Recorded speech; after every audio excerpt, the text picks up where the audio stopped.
Bolani immuniteti tug'ilgandan keyin sekin astalik bilan shakllanadi. Albatta, bolalarga immunitet onadan o'tadi. Yo'ldosh orqali onaning antitelolari bolaga o'tadi va u sekinlik bilan rivojlanib, mustahkamlanib boradi. Bolalarda immunitetni shakllantirishni bir qancha usullari bor. Birinchi usullaridan va eng samarali usullardan biri bu tabiiy usullar bilan rivojlantirib, mustahkamlash. Bu toza havo, cho'miltirish, tabiiy mahsulotlar bilan oziqlantirish. Past immunitet deganda biz nimani tushunamiz? Bu organizmni himoya funksiyasini, o'z ish faoliyatini yaxshi olib bormayotganini bildiradi. Bu nimalarda namoyon bo'ladi? Demak, sog'lom bolalar yiliga 8-10 marta kasal bo'lsa, immunitet past bolalar yiliga 10 martadan ko'p kasal bo'ladi.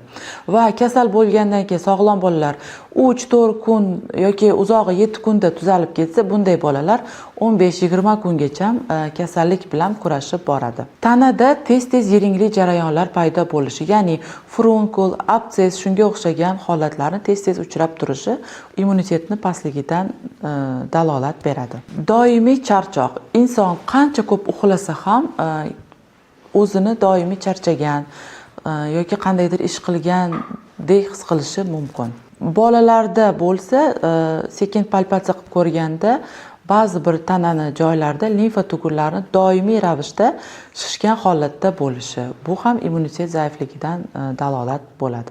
Immunitetni zaifligini yana bitta belgisi oshqozon ichak tizimida tez-tez muammolar uchrab turishi. Immunitetni ko'taruvchi maxsus dorilar. Aslida immunitetni ko'tarishi uchun hech qanday sehrli dori vositasi yo'q hisoblanadi.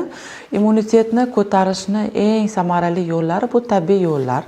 Bular toza havoda sayr qilish, ovqatlanish ratsionini yaxshilash, ovqatlanish ratsionidan shakarni umuman olib tashlash, ko'proq kletchatka, sabzavotlar iste'mol qilish.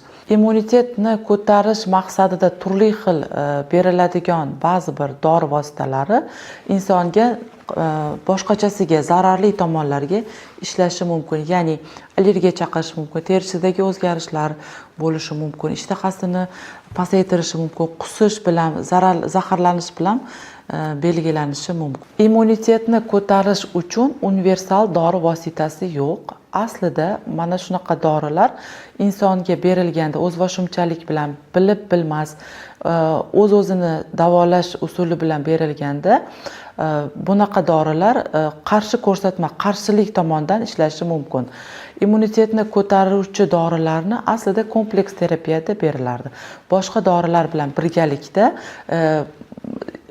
davoni samarali bo'lishi uchun birga qo'shib berilgan ma'qulroq hisoblanadi. Immunitetni haddan tashqari rag'batlantirish, immunitetni ko'taruvchi dorilarni berish bu inson organizmini o'z-o'zini kasallantirish, ya'ni autoimmun kasalliklarning rivojlanishiga, onkogematologik kasalliklarning rivojlanishiga olib keladi. Shuning uchun dorilarni berishdan oldin albatta shifokorning maslahati va nazorati maqsadga muvofiq bo'ladi.